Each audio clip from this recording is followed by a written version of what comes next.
Hello guys, magandang umaga po sa lahat ng mga networkers, mga nasa Livegood o nasa ibang mga kumpanya. So guys, mayroon lang ako i-share sa inyo. Actually, dapat hindi ko na rin to sinishare kasi hindi rin ako naiintindihan ng mga taong guilty dito sa sasabihin ko. Yung mga guilty rito, hindi talaga sila makikinig. Pero yung mga hindi guilty, makikinig yan. At iiwasan na nila na gawin nila. Naintindihan niyo ba yun? Yung mga guilty sa mga sasabihin ko to ay hindi makikinig. Bagkus i-justify nila yung kanilang mga ginawa o ginagawa. Pero yung mga hindi guilty, matututo at ipe-prevent na nila na gawin nila ito. So guys, gusto ko sabihin sa inyo, hindi para ipamukha lang, hindi, para matuto. Dahil galit ako, hindi ako galit sa mga ganun tao. Naawa ko sa mga ganun tao. Itong share ko sa inyo guys, concern ako dito. Concern ako kasi yung goal mo, gusto ko makuha mo yung goal mo. Pero sa bagay, hindi ko alam kung ano goal mo eh. Kasi kung ang goal mo ay yumaman sa MLM industry, kung ang goal mo ay yumaman sa MLM industry, makinig ka. Pero kung ang goal mo ay fame, uplifting yourself, yan, yung i-uplift mo lang sarili mo, maging masaya ka, yun lang yung goal mo, maging masaya kasi nagawa mo yung gusto mo. Ayun, kahit hindi ka na makinig dito, kahit hindi mo tanggapin to sasabihin ko, okay lang, kasi yun naman ang goal mo pala eh, ang mapasaya mo lang ang sarili mo eh, may depensa o may angat yan. Kung yun lang ang goal mo, kahit wag ka na makinig sa sasabihin ko, kasi tama ka sa lahat ng ginagawa mo, tama ka, kasi kung ang goal mo lang ay mapasaya ang sarili mo. Pero kung gusto mong yumaman sa MLM, kung ang goal mo ay yumaman, pakinggan mo ko, payong kaibigan, payong kapatid, payong ka-networker. So kung ang goal mo ay yumaman sa MLM, pakinggan mo to. Okay, dalawang tao kausap ko dito eh. Yung isa, ang goal niya ay mapasaya lang ang sarili niya. Yung isa ay yumaman sa MLM. Sa MLM hindi sa ibang bagay MLM. Okay? Mapasaya ang sarili o yumaman sa MLM. So dalawang tao ang kausap natin dito. Different goal.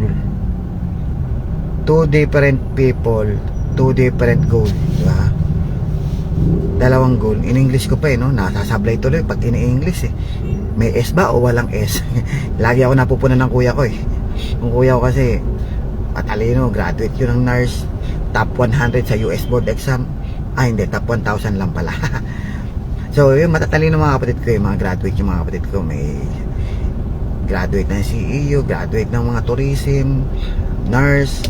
So mga top notcher yung mga kapatid ko. Ako po ay tapon notcher. So yun, balik tayo doon. So dalawang klase ng tao, magkaibang goal. Isa ang goal, maging masaya lang. Isa ang goal, yumaman sa MLM. MLM. Hindi siya traditional business MLM. So ngayon, ito yung mali.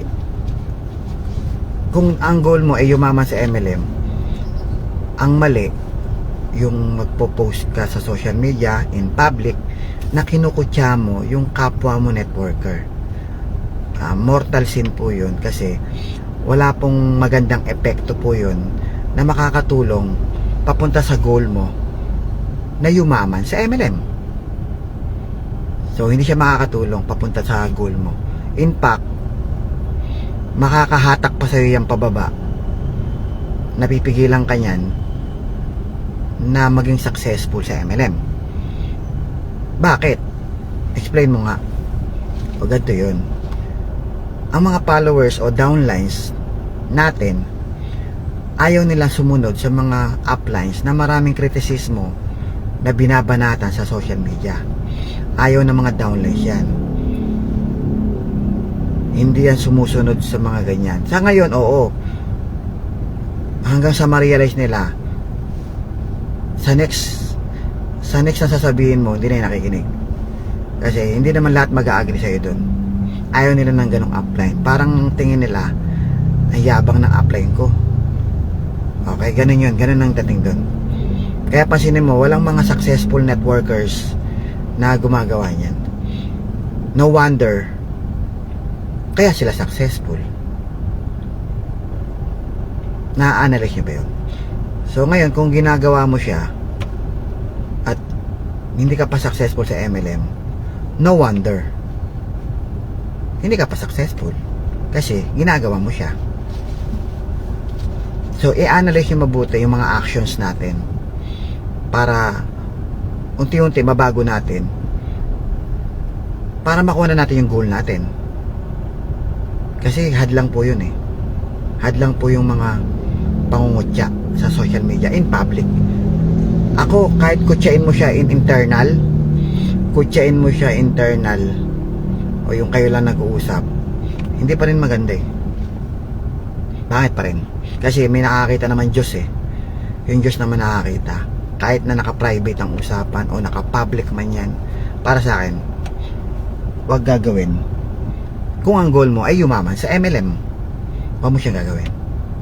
Payong kaibigan, payong kapit, disclaimer lang, kung effective sa'yo yan, nakukuha mo naman yung goal mo na yumaman sa MLM, sa ganong attitude o character o ganong mga actions mo na nangungutya ka ng leaders sa social media, kung nakukuha mo naman yung goal mo, tuloy mo lang. Pero kung ang goal mo maging masaya lang, nakuha mo na yung goal mo, kasi naging masaya ka sa ginagawa mo eh. Kinukutya mo yung ibang leaders, pinagtatawanan nyo, so nakuha mo na yung goal mo. So meaning, tama yun ginagawa mo. Walang mali sa ginagawa mo. Yung nangungutya in public, walang mali dyan sa ginagawa mo, kasi ang goal mo ay maging masaya. Okay, so depende sa goal kasi yan eh. Depende kung ano goal mo eh. Kaya nga wala nga akong against dyan eh. Kasi goal mo yan eh. Kung yan ang ginagawa mo, hindi kita pipigilan o hahadlangan dyan. Kasi yan ang goal mo. Nakuha mo yung goal mo, maging masaya. Iba goal ko, iba goal mo. So walang mali sa ginagawa mo. Dyan mo nakukuha yung goal mo eh, yung maging masaya. O di tama yan para sa'yo. Kasi nakuha mo yung goal mo. Kasi result that counts. Resulta kasi ang binibilang. So yung resulta ng ginagawa mo ay naging masaya ka, di tama yun. Kung ang goal mo naman yumaman, mali yun. Mali yung pangungutya in public. Kung ang goal mo yumaman, ha? So magkaiba ng goal po yan, ha? Kaya wag nyong hayaan nyo sila kung ano yung ginagawa ng mga tao sa paligid nyo. Kasi iba-iba tayo ng goal eh. Kung goal niya maging masaya lang, ba't mo pipigilan? Hayaan mo siya. Diba? Iba goal niya, iba goal mo eh. Kung gusto mo yumaman, di wag mong gawin yun. Wag mong gawin yung nangungutya ng mga leaders. Kasi minsan, crossline mo ngayon, downline mo na bukas. Upline mo ngayon, downline mo na bukas. Huwag tayo magsalita ng tapos lagi. Isa pang aral. So, pangalawang aral na ituturo ko sa inyo. So, wala akong binabanatan dito ha. Nagtuturo lang ako, awareness lang to. Para alam natin bilang leaders. Kasi gusto ko rin umasenso. Yung mga gustong umasenso. Kasi ako, binebless naman ako sa awa ng Diyos. Kahit hindi ako magaling, binebless ako. Kahit hindi ako nakapagtapos ng pag-aaral, binebless ako. So masyado na akong sobra sa mga kahilingan ko. Sobra na ibinigay sa akin ng Diyos. Sobra na. Hindi naman ako masyadong maluho. Kaya napakalaki ng biyaya sa akin. So, ito sinashare ko para sa inyo.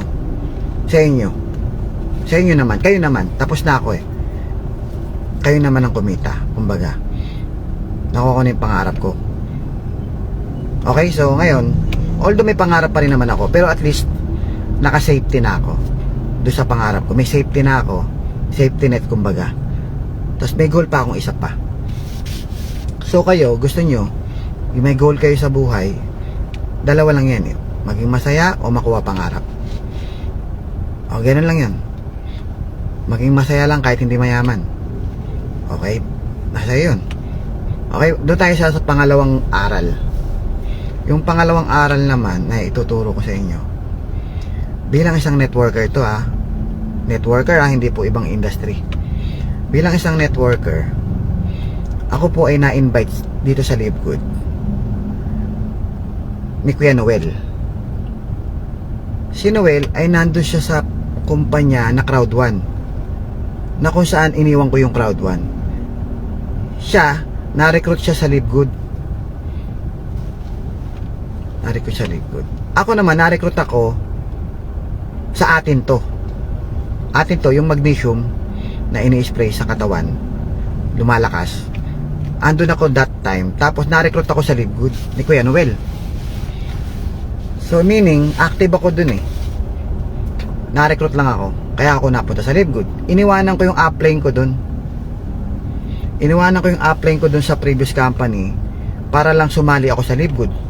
Kasi na-realize ko na mas maganda ang Live Good, na mas yayaman ako sa Live Good dahil sa sabog ang Live Good. Kasi yung ginagawa kong kumpanya na yon, yung Atin To, yun yung pangalan ng company, Atin To.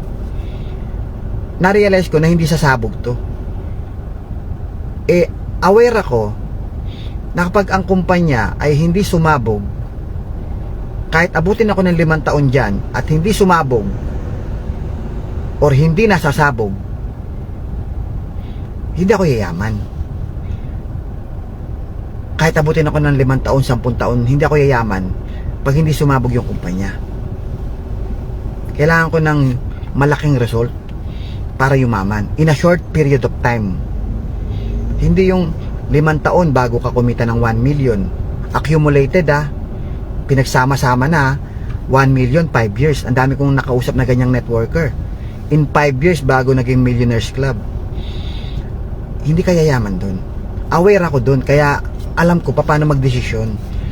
Kaya nung nandun ako sa Atin To, alam kong hindi sasabog to. Baka abutin ako ng 5 taon, hindi pa rin ako yumayaman. Kaya nag-decide ako na lumipat sa Live Good. So nag-Live Good ako. So hindi ako nagkamali. Tama yung desisyon ko na mag-Live Good dahil sumabog ang Live Good. Sa loob ng 2 taon, nakuha ko lahat ng pangarap ko.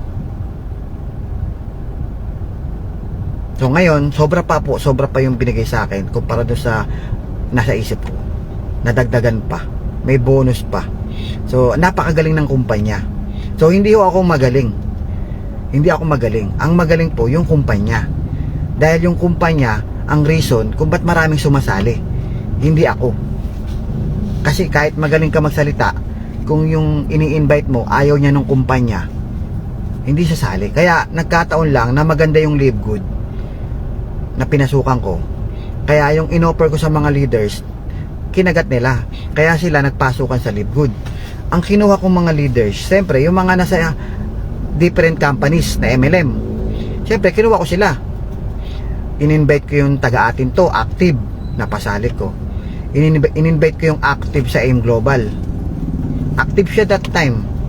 Pero nung nakita niya Live Good, iniwanan niya yung AIM Global, nag-Live Good siya. So marami yung isang grupo yun. Kaya galit na galit sa akin yung upline nila ron. Bakit daw kinakahoy ko daw yung mga downlines niya? Katwiran ko naman, yung downlines mo, kinahoy mo lang din yan eh. Dati rin sa ibang company yan eh. So ganun din ako, nakahoy lang ako eh. Kinuha ako ni Kuya Noel, nandun ako sa Atin to na networking, tapos in-recruit niya ako. Nagalit din yung upline ko sa Atin to eh. Bakit daw ako nagpa-recruit eh? Yeah, normal yun, recruitan kasi to eh. Kaya ever since, aware ako dyan na hindi ako against dyan sa recruitan. Kasi nung nasa crowd 1 din ako, ganun din. Na-recruit ako sa Balidus. Galit na galit yung upline ko doon sa crowd 1. Doon sa nag-invite sa akin. Wag siya magalit doon sa nag-invite sa akin. Kasi trabaho niya mag-invite. Trabaho ko bilang ini-invite kung sasali ba ako o hindi. Sumali ako doon sa Balidus. Iniwanan ko yung upline ko sa crowd 1. Nagalit yun. Lahat ng mga leaders niya, inutusan niya yung downlines niya na i-block ako. Kaya yung binlock ako. Tapos sa Zoom nila, sa live nila, laging ako yung binabanatan doon. Pero ni isang beses hindi po ako sumagot. Hindi ako pumalag kahit na masakit na yung mga sinasabi nila. Hindi ako pumapalag. Hindi ako nagagalit. In fact, naaawa ako sa kanila. Kasi hindi nila alam yung ginagawa nila at hindi nila alam na mali yun. Hindi ako nagalit doon. So ngayon, nung naging successful ako dito sa Live Good, nabalitaan nila yon. In-unblock na nila ako isa-isa. Pero yung pinakamasakit na magsalita doon, in-unblock niya ako. Siya naman ang binlock ko. Kasi nga, ayoko na rin nakikita yung mga post niya. Mahilig din siya magpatutsyada eh. Hindi man sa akin, sa iba. Binlock ko na rin siya kasi toxic siya eh. Okay nyo? Kasi alam ko kasi mali yun. So ngayon nung nandito na ako sa Live Good, na-recruit ko na yung mga iba't ibang kumpanya. Kasi alam ko, kaya nga hindi ako nagagalit sa kanila nung kinukutya nila ako na nire-recruit ko daw yung mga downlines nila. Hindi ako nagagalit sa kanila kasi ako ginawa ko rin yun eh. Nirecruit ko rin yung mga nirecruit din naman ako eh. Nirecruit ko rin yung downlines nila. Kaya nung nire-recruit yung downline ko, kasi nagpunta sila ng ibang company rin. Iniwanan nila yung kumpanya na yun eh. Tapos, lahat ng downlines ko sa Live Good, nakilala nila, nire-recruit nila. Kaya nangyari, nabawasan din ako ng tao sa Live Good. Tapos, hanggang naglabasan ng iba't ibang kumpanya, naubos yung tao ko sa Live Good. Kinukuha nila eh. Nire-recruit. Kahit nga yung direct upline ko dito sa Live Good, nire-recruit niya yung downline ko eh. Downline niya rin yun, diba? Pero wala kaming away, hindi kami magkaaway ni Kuya Noel. Kahit nabalitaan ko na nire-recruit ako ni Kuya Noel. Diba upline mo yun sa Live Good? Downline na, upline natin siya sa Live Good ah. Wala sa akin yun, hindi ko nga kinumpronta si Noel eh. Hanggang ngayon okay kami ni Noel eh. Kasi ang katwiran ko, pag nirecruit mo, sa'yo yan pag sumama. Trabaho natin yun bilang networker eh. Kasi ginagawa ko rin yun eh. Lahat ng downlines ko sa Live Good, na-recruit ko yan sa iba't ibang kumpanya. Kaya kung ginagawa ko, hindi ko pagagalitan kung ginagawa ng iba. Okay, ganun ako eh. Kaya pansinin nyo, minsan nagbibigay ako ng warning kung sinasama ka dyan, scam yan. Kasi scam yung pinagsasamahan sa'yo. Kaya nagsasalita ako kasi sinasama ka ng tao na yan sa scam. Doon magbibigay ako ng awareness, warning, pero hindi ibig sabihin galit ako dahil nire-recruit mo. Nire-recruit mo siya kasi pangit yung kumpanya mo. Kung nire-recruit mo yung downline ko at maganda kumpanya mo at hindi illegal yung kumpanya mo, ay wala ka maririnig sa akin. Kasi legit naman pala yung kumpanya mo eh. Di-recruitin mo. Gaya ng mga ni-recruit nila yung downline ko, legit yung kumpanya nila, wala sila narinig. So guys, ang sinasabi ko dito sa pangalawang aral na to, huwag yung aawayin yung mga leaders na ginagawa nila yung ginagawa nyo. Kumbaga ginagawa mo rin naman yun. Ngayon nung iba gumagawa, bawal. Pero pag ikaw ang gumagawa, hindi bawal. So minsan tingnan natin yung mabuti ha. Maging malawak pang-unawa natin. Kasi wala kang magagawa, nasa industry ka ng MLM. Wala kang magagawa, wala kang control dyan. I-accept mo yan at huwag kang magagalit. Kasi pag nagalit ka, ang epekto niyan, yung leaders na yan, sa susunod na araw, panahon, magkakagalit kayo niyan, hindi na kayo magpapansinan kasi nagalit ka eh. Nire-recruit mo downline ko, pambira ka, walang niya ka, pangit pangit. Hindi ka magaling, mahulong eh. Nire-recruit mo yung mga downline ko dito. Ang ayos-ayos namin dito, mag-recruit ka ng iba. Pag inaway mo yan, sa susunod na mga panahon, siyempre magkagalit na kayo. Baka dumating yung araw, may magandang kumpanya, hindi mo ma-recruit yan. Kasi inaway mo eh. Kasi ginagawa mo rin naman yun. Ba't mo inaaway yung mga tao na gumagawa ng mga bagay na ginagawa mo rin? Dapat aware ka doon, ha? Okay, ganun yun. Okay, ako ngayon ay mga downlines ko nare-recruit din. Nasa Ascendra na yung iba, nasa Seacrest, nasa Breakfree, nasa Salveo, nasa IM. Yung mga nasa hub ko, ilan yung nasa hub ko? Nasa IM na ngayon, nasa Infinite na ngayon. Iloy Gascon, nasa Infinite na sila. Yung ibang hubbers ko, nasa Elevate, kay RTD. Nagkahiwa-hiwala yun, mga tao ko yun, ha. Pero hanggang ngayon close kami. Hanggang ngayon nag-uusap kami, nagkakamustahan kami. Yung isa bumalik sa akin, si JR. Bumalik sa akin si JR. Nag-network ka ng ibang kampanya. Iniwan ako niyan. Pero okay pa rin kami. Ngayon, nirecruit siya pa kayong downline ko eh. Ngayon, okay kami ngayon. Bumalik siya sa Livegood. Umataw sa Livegood yan. Kumikita yan sa Livegood. Nag-silver yan. So, ibig sabihin, kaya tinuturo ko lang sa inyo na wag nyong babanatan yung mga tao na mga may ginagawa na ginagawa rin naman natin. Huwag yung babanatan kasi masisira relationship nyo. Mas mahalaga ang relationship, guys, sa industry na to. Kasi sa industry na to, pag meron kayong relationship, meron kayong mga friendship, hindi kayo, okay kayo rin naman magiging upline, downline balang araw. At least, marami kang kaibigan. Marami kang, yung integrity mo nandyan, yung credibility mo, yung attitude mo, yung character mo. Yan yung baon mo dito. Yan yung puhunan mo rito. Para every time na meron kang i-offer, kung hindi man business o kaya traditional business o binebenta ka, kahit ano man yan, yung mga tao na yan, dahil may tiwala sa'yo, may integrity ka, hindi kayo magkaaway, business pa rin yan. Business. Marami kayong pwedeng mapagsamahan pa, hindi lang business. Ibig sabihin, huwag natin sisirain ang relationship dahil sa networking. Huwag nyo sisirain yung minsan magkapatid, nag-aaway. Huwag natin sisirain dahil sa networking, guys.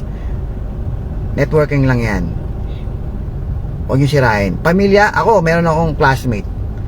Nag-join sa akin sa Livegood. Binabawi yung pera. Classmate ko, close ko, katropa ko nung high school. Binalik ko yung pera niya para wala na kaming pag-usapan. Hindi na ako nakipagtalo. Una pa lang pag sinabi niyang, pre, balik mo yung pera ko, hindi ako kumita. Sabi sa akin, ayoko na. Pre, ano Gcash mo? Ganun agad ako, Gcash, ano Gcash mo? Binalik ko yung pera niya kasi ayoko nang dumepensa, ayoko nang sabihin yung, kasi gato naman pare, pinayos mo to eh, sumali ka na, wala sa akin yung pera mo pare, hindi ka kumilos eh, kaya wala kang downline, wala ka pang spillover, kaya wala ka pang downline pare. Wag ganun talaga. Mag-aaway kami nun pag ginawa ko yun. Kasi hindi niya naiintindihan yung mundo na to eh. Ako naiintindihan ko to, siya hindi niya naiintindihan. Alam ko mag-aaway kami. Sa experience ko kasi, marami nang akong ganyang experience. Kaya, pine-prevent ko na maulit. Kaya nung sinabi niya na bawiin pera, binalik ko agad. Mula noon, hindi na ako nagre-recruit ng classmate na tropa. Kaya, dito sa Livegood, ayoko na mag-invite ng classmate, tropa, kamag-anak. Yan, kamag-anak. Ang hirap recruiting yan. Pag sumali yan, binabawi ang pera. Kaya hindi na ako nagre-recruit. Wala akong downline dito na kamag-anak. Wala akong downline na classmate. Wala. Yan yung sakit ng networker, di ba? Yung inaaway. So, ngayon, huwag niyong aawayin yung mga tao. Lahat. Dapat kaibigan nyo. So, okay. So, dalawa yung lesson natin ngayon, guys. Yung una, yung pangungutya. Depende sa goal mo yan. Recap tayo, ha. Depende sa goal mo yan. Kung ang goal mo maging masaya, okay lang yan, mangutya ka. Kung ang goal mo yumaman, huwag kang mangungutya. Hahatakin ka pababa ng karakter na yan. Huwag kang mangungutya. Yung pangalawang lesson, huwag nyong inaaway yung mga leaders, networkers pag nire-recruit yung downline ninyo. Dahil ginagawa rin natin yun. Kasi mawawalan kayo ng relationship. Sasabihin sa'yo niya, ginagawa mo rin yan di ba? Huwag nyo nang gawin yun. Ang gawin nyo, malaya ang lahat. Pag sayo, pag kanya-kanya. Pag sumama sayo yan. Pag hindi, sa akin yan. Ako kasi aware ako dyan. Nung nagsimula ako sa Live Good, unang 2 buwan ko, 3 buwan, may nalagas ka agad. Isang buong team yun. Isang buong team nalagas. Bakit? May bagong kumpanyang tinayo, tapos doon sila naglipatan. Pero, sa awa ng Diyos, sa dami ng direct ko kasi, 50, unang buwan, lahat yun may kanya-kanyang grupo yun. Malaking grupo kasi, puro networkers yun Malaki grupo nila. Yung isang team doon, isang bugso, lahat sila lagas. Lahat sila nagbitawan sa Live Good. Kasi may bagong kumpanyang lumabas, yung pinaka-apply nila lumipat kaagad. So lagas yun. So nirecruit pa yung iba kong tao na nakilala na nila. So wala sa akin yun. Bakit? Kasi dinadamihan ko yung direct ko para kahit nalalagas yan, marami pa din. May pamalit ako. Ibig sabihin, aware ako at nakahanda na yung utak ko, expected ko na ganun mangyayari kasi nasa networking ako Ang matured networker, expected niya na lahat yan. At nagpe-prepare siya paano niya makukuha yung goal niya sa kabila ng may attrition. Yan yung matured na networker. Yun yung turo sa akin. Kaya ginawa ko, go wide pass ako. Go wide pass, then go deep. Para kahit may malagas, at least nakukuha ko pa rin yung goal ko. O expected mo na yan na merong mga ngahoy sa team mo. At huwag mong pipigilan na hindi mo yan mapipigilan kahit anong gawin mo. Mag-aaway lang kayo niya pag inaway mo yung mga tao na gumagawa niyan. Ginagawa rin natin yan. Kasi nung nasa Live Good tayo, nire-recruit natin. Ngayong nasa Live Good tayo, nire-recruit natin yung mga tao na nasa iba't ibang kumpanya. So, ako, aware ako dyan. Kaya, hindi ako nagagalit dyan. Again, nagagalit lang ako pag scam yung pinagdadalhan sa kanya. Dinala mo sa scam yung downline ko. Nasa magandang kumpanya kami. Inirecruit mo dyan sa scam. Mayroon akong downline nun, leader. Pumasok ng Metamax. Yung pinaka-upline, pumasok ng Metamax. So, lahat ng downlines niya, in-invite niya sa Metamax. So, nagagalit ako kasi, bakit mo naman in-invite sa Metamax? Papahamak mo yung mga tao mo. Alam mo naman susunod yung tao mo Dahil susunod yung tao mo, hindi nila alam, scam yung pinasok mo. Ikaw mapapahamak bilang upline. Sa'yo naniniwala yung mga yan Ba't mo dinala sa scam? Hindi sila naniniwala na scam yung Metamax. That time.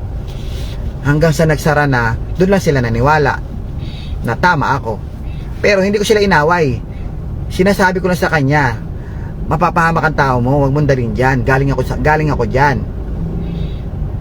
Ako yun. Ibig sabihin na, binigyan ko siya ng warning kasi scam yung pinagdadalan. Pero kung ang kumpanya ay legit, wala ka maririnig sa akin. Kahit rekrutin mo yung mga tao ko, tsaka yung mga tao mo, dalhin mo lahat ng tao mo. Kahit yung tao ko, rekrutin mo. Kung ma-recruit mo sa'yo. Kasi legit naman pala. Kasi rekrutan to Ako rin, ginagawa ko ngayon yun Nasa Live Good ako Ang nire-recruit ko, ano mga tao ko, iba't ibang kumpanya yung mga tao ko. Na-recruit ko yan sa Live Good. Naka nyo? So yan yung attitude na dapat, hindi mo dapat pinangangalagaan mo yung sarili mo sa relationship sa mga taong yan. Huwag mong inaaway.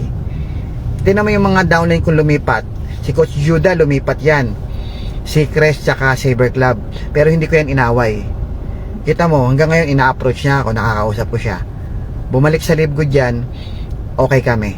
Kasi hindi ko siya inaway. Si Adonis, hindi ko rin inaway yan. Hindi ko yan ni-remove sa GC. Kasi kahit remove ko yan, kung marirecruit niya downline ko, marirecruit niya talaga yan Kahit recruitin mo yan, kung marirecruit mo sa'yo, hindi ko yan ni-remove sa GC kasi magagalit sa akin yan. Pag ni-remove ko, bakit? Ang daming team niya, nabuo niya yung team niya, nasa GC pa. Ang laki ng natulong sa team ko niyan, bakit ko siya itatapon na lang bigla? Kung hindi dahil sa mga taong yan, hindi lalaki ang income ko. Bakit ko sila bigla na lang itatapon bigla nung lumipat ng kumpanya? Inaway ko na. Nung nakikinabang ako, ang saya-saya ko. Ngayong lumipat, inaway ko na. Hindi ko yan inaway. Kahit lumipat sila ng ibang kumpanya nun, hindi ko sila inaway, hindi ko sila ni-remove sa GC. Hanggang ngayon, ando sila sa GC ko. Unless kung magli-leave siya, even Nicolain Perez, hindi ko yan inaway, hindi ko yan nilip sa GC, hindi ko yan tinanggal sa GC. Siya mismo kusang umalis. Okay, so ngayon, kasi may mga tao pa yan eh. Hindi ko sila inaaway. Lahat sila okay kami. Lahat sila, merong iba, inaaway ako. Ako ang inaway. Na misinterpret yung salita ko na alagaan ko yung mga tao mo sa Live Good na magtutuloy. O yun, nagalit siya. Kala niya siguro ipapirate ko yung meaning ng, kala niya yung meaning ng sinasabi ko ipapirate ko, kukunin ko, ide-direct ko. Nagalit siya. Hindi, ang sabi ko lang, aalagaan ko kasi nasa ibang company ka na. Yung mga magtutuloy sa Live Good, aalagaan ko. Hindi ko re-recruitin. Downline ko na, re-recruitin ko pa. Na-misinterpret niya yung kaya siya nagalit. Pero hindi ako nagalit, siya ang nagalit Pero siya ang nahihiya sa akin ngayon. Ako hindi ako nahihiya sa kanya. Pwede akong humarap sa kanya, kausapin ko siya. Siya nahihiya sa akin at alam ko yun, nararamdaman ko nahihiya siya sa akin. So ako, never ako nang aaway ng mga leaders. Lumipat man kayo, recruiting nyo tao ko, hindi ko yan inaaway. Malaya kayo. Kasi ginagawa ko rin yan. Nire-recruit ko rin yung mga tao para sumali sa Live Good. Okay, so yun yung aral bilang networker. Okay, so dalawa lang naman yung aral ko. Yung isa, pangungutya. Yung pangalawa, yung pakikipag-away sa mga nagre-recruit. Okay, so yun lang. Maraming salamat. Alam ko may maniniwala, merong hindi, okay lang yun. Ang goal ko ngayon, yung maniniwala at yung gagawa at yung susunod na to, yung susunod dito at maniniwala dito, ikaw ang magbebenepisyo. Yung hindi maniniwala, hindi ka magbebenepisyo. Pero magbebenepisyo ka dun sa goal mo. Kung ang goal mo maging masaya lang, okay, nagbenepisyo ka kahit ituloy mo yung mali. Mali sa MLM kung gusto mong yumaman. Pero tama yung ginagawa mo kung gusto mo lang maging masaya. Masaya ka lang, di mangutya ka, mang-away ka, masaya ka eh. Yun lang naman ang goal mo, maging masaya, tama ka. Kung goal mo yumaman, mali yung mga yun. Okay, yun lang. Maraming salamat. God bless sa ating lahat.